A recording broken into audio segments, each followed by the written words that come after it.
dali ko nga nag-expect na one day makahatag ko sa testimony sa tubangan sa madamot at siyano, no? Pero kapalo ko nga, hindi iniabot sa akon, hindi ka na para sa paghimaya sa atin, Ginoo. Amen? Amen. Sa start, nagdako ko nga dati sa simbahan, nakabagay sa pulong ni Lord. Pero sometimes nag-grow ko, na-realize ko nga knowing about Him is different from having a personal relationship with Him. Sa numay ko may araw questions that I keep asking God. Ang ko, Lord, nawala ko ulit ito lahat. Ang kung dito nga pamilya nga, nawala si Papa, wala.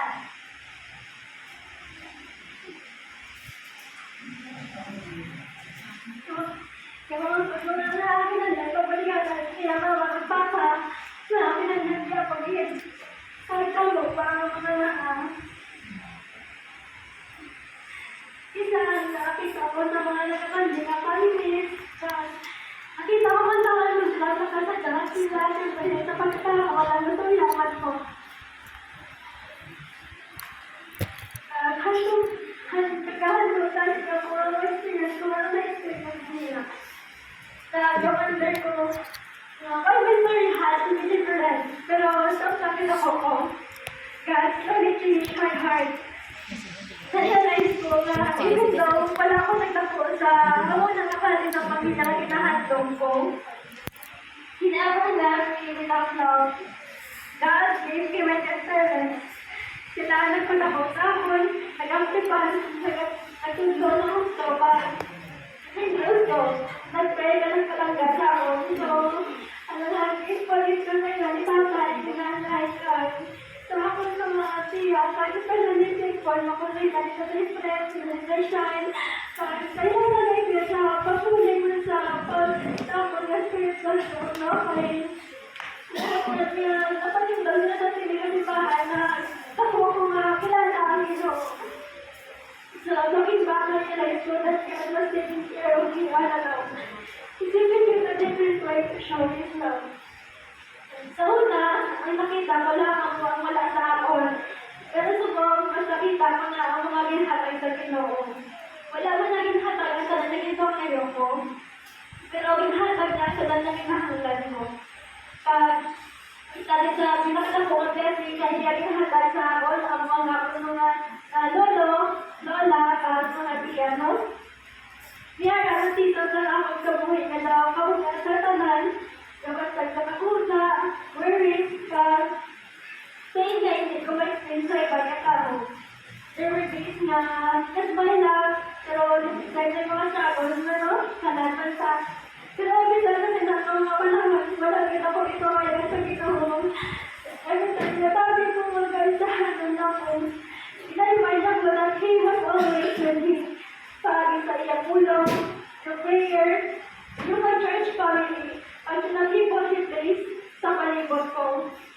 He slowly held my heartache. And ang Bible verse na favorite to get is Proverbs 3:5-6. Trust in the Lord with all your heart, and lean not on your own understanding. In all your ways, submit to Him, and He will make your path straight. So, ang hindi nga verse nag-start na sa akin kay dako ng mga bagay ang hindi ko maintindihan, no? Pero God reminded me na hindi ko din maintindihan ang tanan na bagay para magsalig sa iya. Ang iya mga plano are always better than mine. Ang iya timing is always perfect. Sa una, gusto ko sa tanan ko nga pero subok, mas importante na sa ako na magsalig sa Ginoo kaysa masabot na tanan ko mga question. Ay, kabalo ko kami sa hindi ko makita ang silog ng plano. Nakita na niya ang ako niya palawon doon. So, one thing God taught me is that faith is not about understanding everything. Faith is choosing to trust Him even if you don't have all the answers. Kung may kaisa, sinabago nila ng atong situation, no? Kung kaisa, itabago niya siya, siguro na ang atong niya, ang atong sa ikusoon. Sa atong kamuhi, it changed my heart. Hindi tama perfect na ano, may mga struggles ng yapon ka, may mga damalo, Tapos like, malampangasan, pero isang kabutangan, sigurado ko. Malagit ko ipabayad sa Ginoo. Amen? Every child became another testimony of His faithfulness. If I nagsubok ng may nadala ko walang putanan sa iyong pag-ipuson, just like I once did, gusto ko encourage ka na hindi matulaan sa paglaot. Sometimes God doesn't answer our why, our kumangkot, dali-dali. But in time, He reveals His purpose. Looking back, I realized that God had been writing a beautiful story presenting ko kay Cindy Hanon.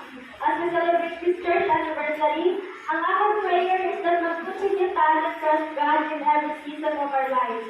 We may not know what tomorrow brings, but we know who holds our tomorrow. To God be all the glory. Thank you, my God. That's all.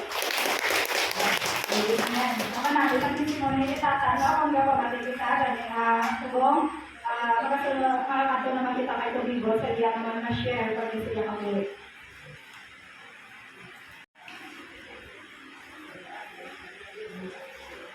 Ngayong araw, o Batay Cristo, ang mga bisita, ngayong araw ng bisita na, ang mag-share ko lang sa inyo, parte sa ako na kabuhi, na kung ano kaayo ang Diyos amon, tingin ko lang sa pangabuhi na mo, na po, pero sa aming kapigado ng mga buhi, wala sing kapital, isa sa pilog na manok, ay kami ng pinasagot. Ako tayo mga buhi, ako gato, sa kampo. Tapos, isiyayaan marami kong damang kapata. Kung dahil ang magpala ko, kung kaya ano lang, kung ay si Diyos, kung ay si Diyos ay mo buhi, hindi ko ipasaranan ng tanan ng mga adik mo ang pagkadako sa ila, pagkasila sa ila.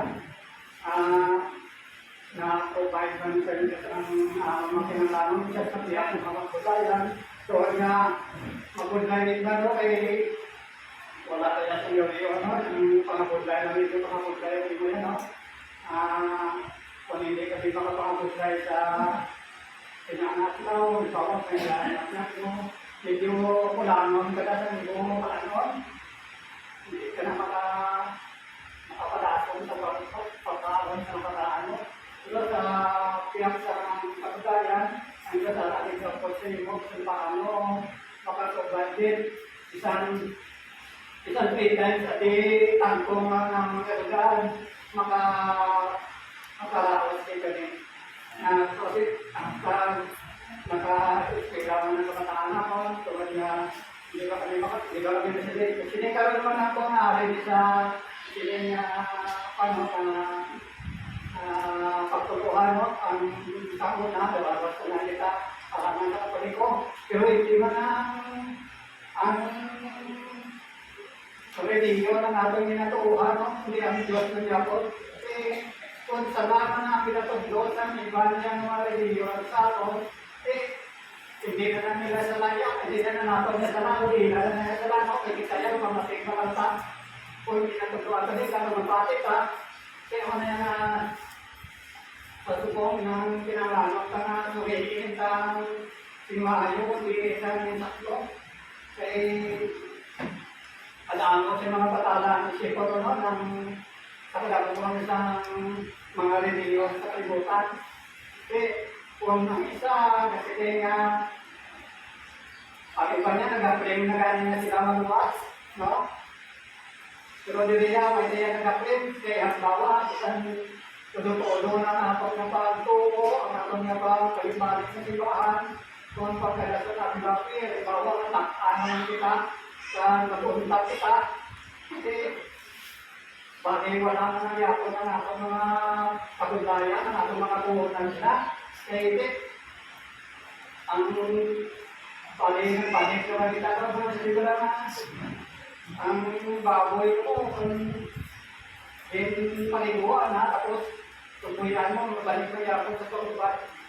Mga kita, kung nagagawa mo kita, kaya sa amon, hindi kong pero ako ya nagkatuong ito yan na may Diyos ang kalimutan, no? Kaya tungkol na ng sa mga sinuhatan nila, no?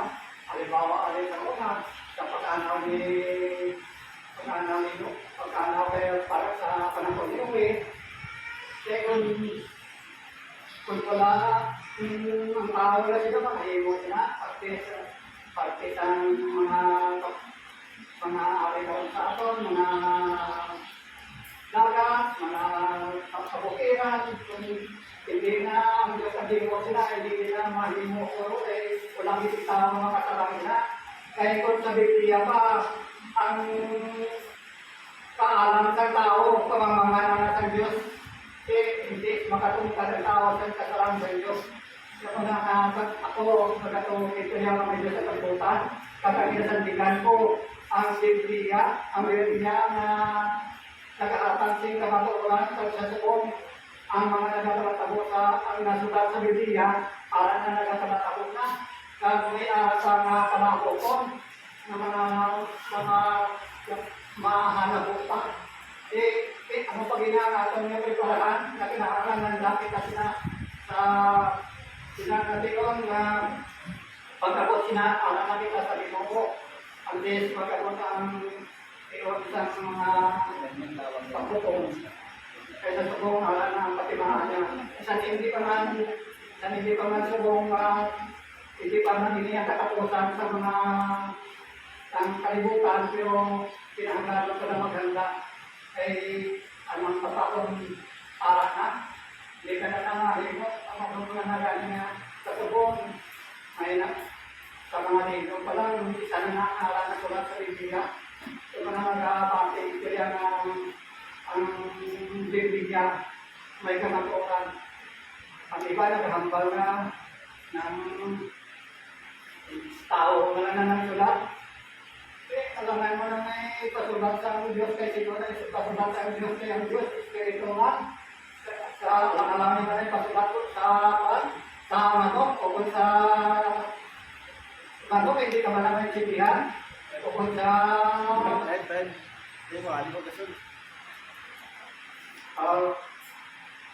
ang siyempre pamalugan ko lang sa subong sa subong kundi ari na kundi medyo kadamot din sa mga pagtilaw, no? Nagawal sa anong kakulit. Pero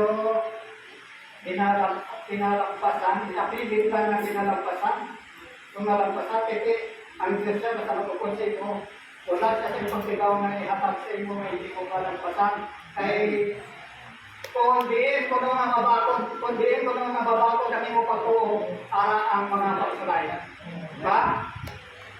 Ang wala na ang atong mga share. Sister Annalyn.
Sa wala ka na, natulog na luwa ko ba?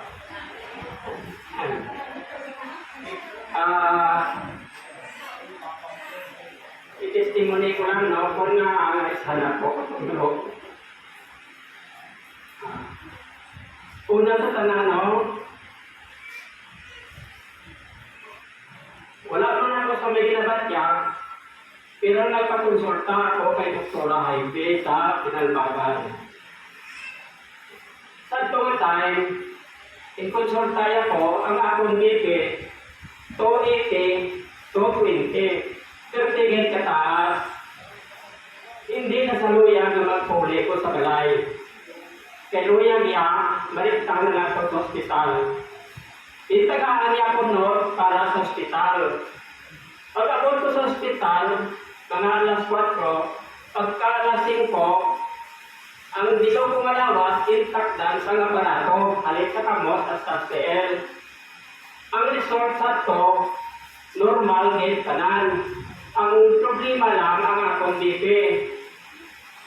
Tatlo kaadlaw, Wigis ako, gindala sa hospital, Biyernes, Sabado, Domingo, Lunes, imbisitahan niya ko sa hospital. Ang akong BP na 180 na lang kag 120. Nagsiling sa taas yapon, Lunes at itong adlaw. Siling niya, bisitahan mo ikaw sa Wigis. Wigis ang schedule niya sa balik sa akong bisita. Pwede ko kalugay pa ba? Martes sa to, sa aga, mga alas 9, nagpangamuyo ako sa Diyos.